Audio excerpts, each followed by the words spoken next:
بسم اللہ الرحمن الرحیم۔ آج ایک بہت ہی خوبصورت عمل آپ احباب کے ساتھ شیئر کرنے کی سعادت مل رہی ہے، جس سے انشاءاللہ آپ کے بچوں کے نصیب بدل جائیں گے۔ یہ بہت چھوٹا سا اور خوبصورت عمل ہے جس کو آپ چلتے پھرتے کر سکتے ہیں۔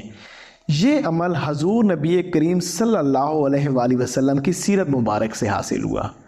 حضور پاک سرور عالم صلی اللہ علیہ وآلہ وسلم کو جب بھی بچوں کے لیے دعا کا کہا جاتا تو حضور سرور عالم صلی اللہ علیہ وآلہ وسلم اس بچے کے دل پر ہاتھ رکھ کر دعا فرماتے، مالک اس کا قلب پاک کر دے۔ یہ دعا اتنے یقین کے ساتھ ہوتی جیسے اللہ سبحانہ تعالیٰ کی ذات بالکل سامنے ہو۔ اس کے علاوہ بھی آپ نے مختلف دعائیں فرمائی کہ اے اللہ اس کے قلب کو علم کے نور سے بھر دے، اے اللہ اس کے قلب کو قرآن کے نور سے بھر دے، اے اللہ اس کے قلب کو دین کی سمجھ کے لیے کھول دے۔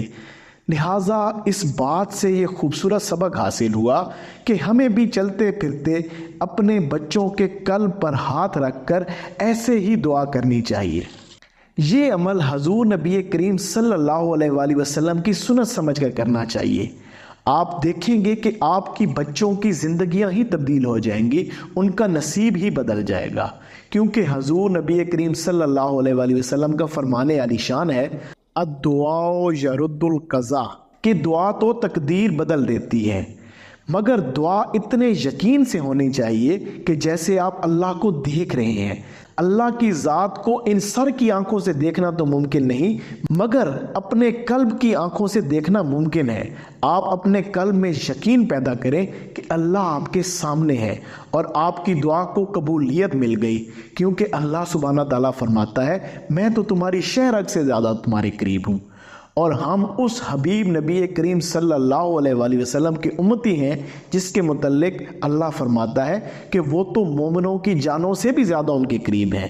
تو ہمیں چاہیے کہ حضور نبی کریم صلی اللہ علیہ وآلہ وسلم کی قربت کو محسوس کرتے ہوئے اپنے قلب کی آنکھوں سے اللہ کو سامنے محسوس کر کے ایسے ہی دعا کا عمل کریں۔ ایک بہت ہی خوبصورت چھوٹا سا واقعہ میں یہاں پہ آپ لوگوں کے ساتھ شیئر کروں گا۔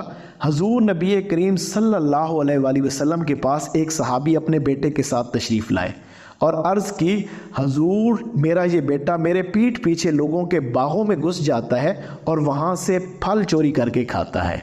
تو حضور نبی کریم صلی اللہ علیہ وآلہ وسلم نے سب سے پہلے اس بچے کو نصیحت فرمائی کہ بیٹا یہ عمل حرام ہے، یہ درست نہیں، چوری کرنا بری عادت ہے۔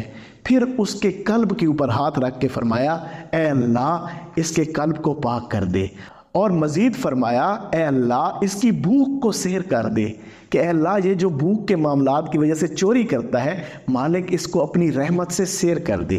اتنا ہی کہنا تھا کہ اس کے بعد اس بچے نے کبھی بھی ایسا معاملہ نہ کیا اور معاشرے میں ایک خوبصورت انسان کی صورت ابھرا۔